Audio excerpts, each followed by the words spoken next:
Good evening, everybody. Brother Ed coming to you once again from Louisville, Kentucky with American Stealth and the news you can use. Got a few things I want to report this evening. Big stuff. First of all, how many of you in my viewing audience are old enough to remember the 80s? I think probably quite a few of you might be. And I'm sure that you remember that when AIDS and HIV and AIDS came out for quite a while, no one really knew with any degree of certainty if you could get that disease from being in the same room and breathing the same air with someone who had it. Families ostracized a family member. Friends, well, before there was even Facebook, friends would defriend friends.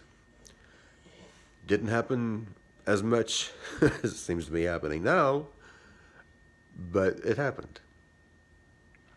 There were 770,000 people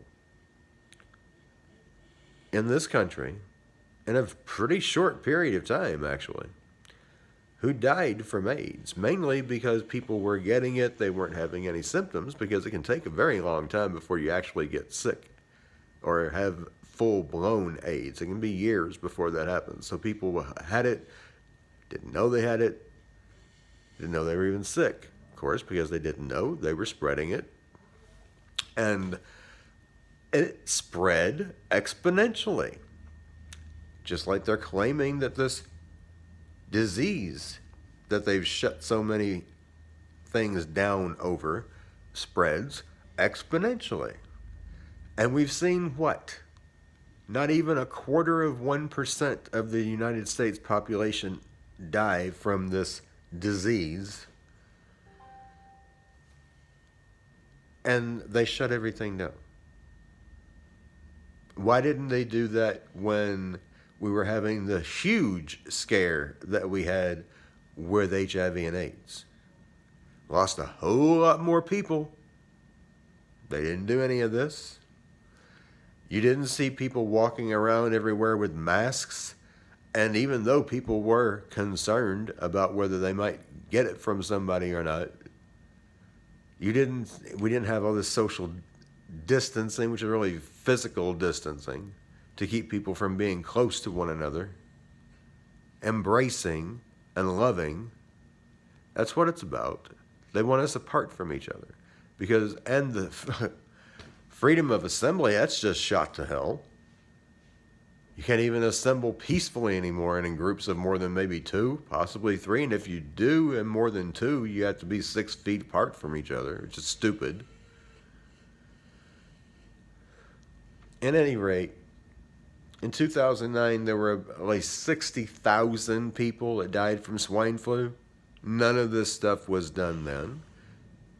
That's a whole lot more people than we've had from this alleged disease that, quite frankly, I don't believe even exists. I've told you that.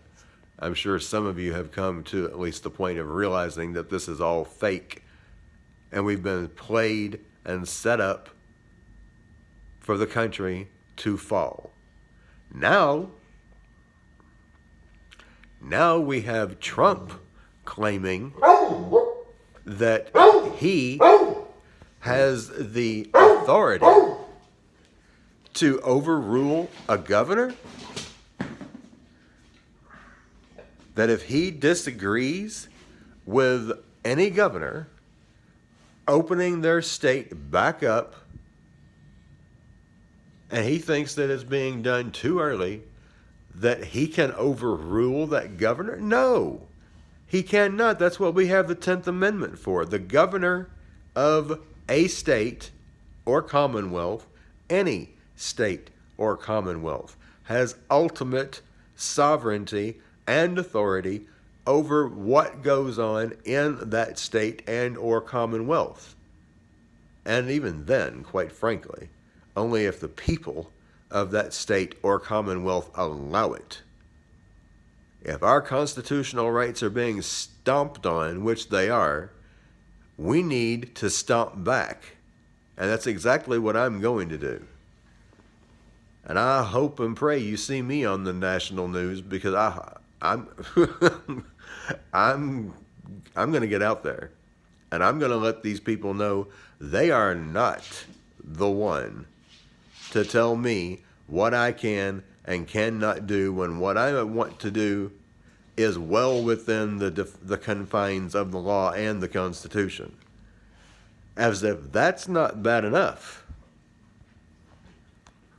now Trump, Mr. I'm so pro Second Amendment, says that if someone tests positive for this disease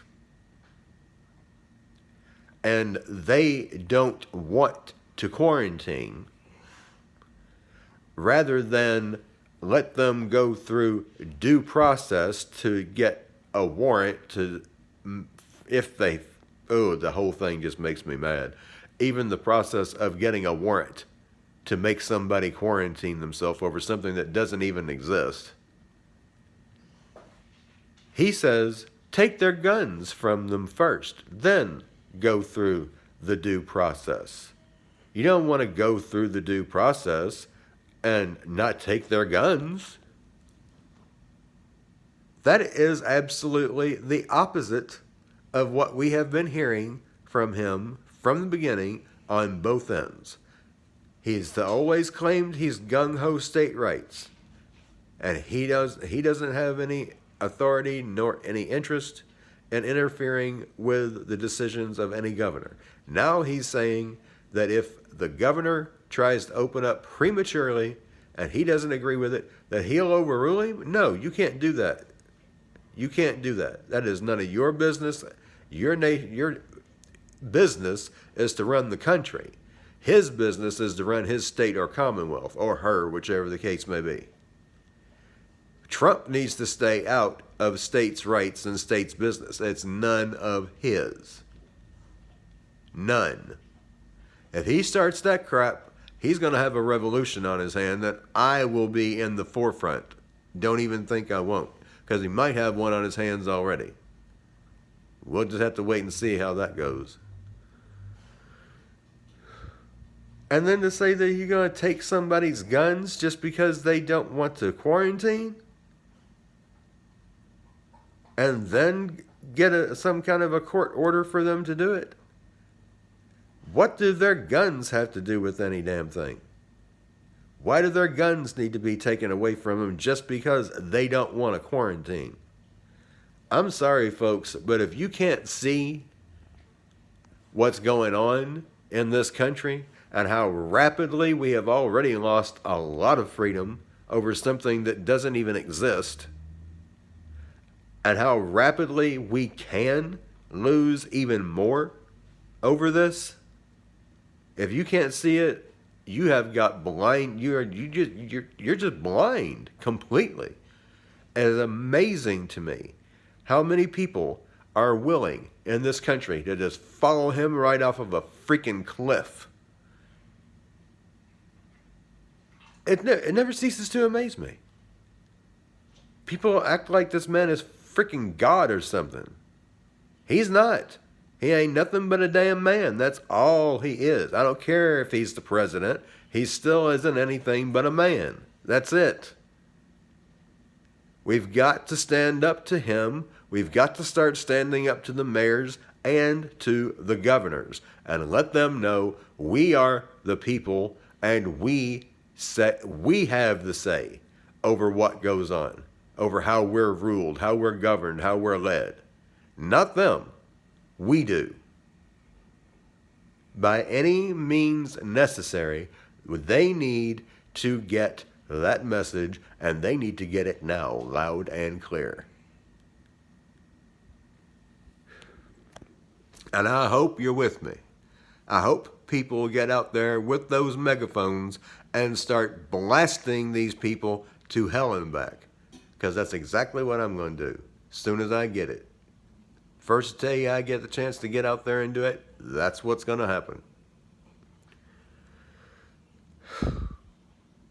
Folks, if we don't start fighting back, we're going to lose everything we've ever had, and then some. Get it through your heads. We are in for a fight if we want to keep our freedom, and it's going to come with a cost.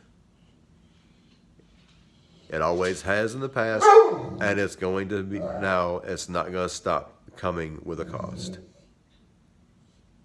Think about that. Until next time, be at peace, be prepared, be in prayer, and don't stop praying. Brother Ed, sign it out.